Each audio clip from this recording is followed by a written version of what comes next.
शिव गुरु के गलावा में नागवा के मालावा, नागवा के मालावा पेन्हे के मनवा करा ले सखिया, पेन्हे के मनवा करा ले सखिया, पेन्हे के मनवा करा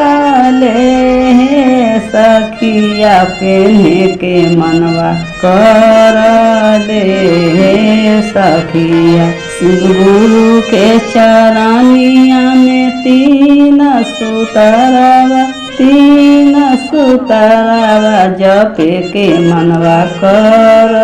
ले सखिया, जपे के मनवा कर ले सखिया, जपे के मनवा कर ले सखिया, जपे के मनवा कर ले सखिया, जपे के मनवा कर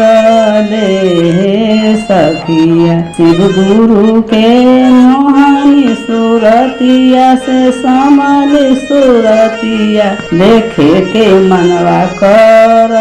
ले सखिया, देखे के मनवा कर ले सखिया, देखे के मनवा कर ले सखिया, देखे के मनवा कर ले सखिया। शिव गुरु के हाथवा में तीर छुड़ा मारुआ, तीर छुड़ा मारुआ बजावे के मनवा कर ले सखिया, बजावे के मनवा कर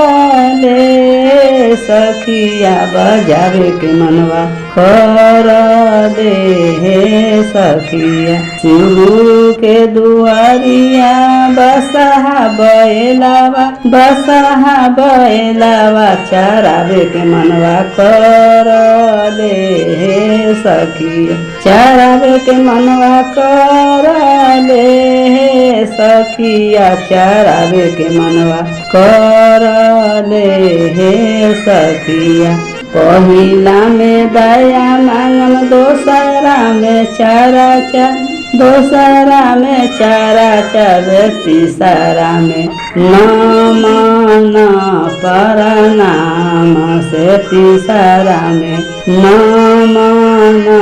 परनाम, तीसरा में नाम न परनाम,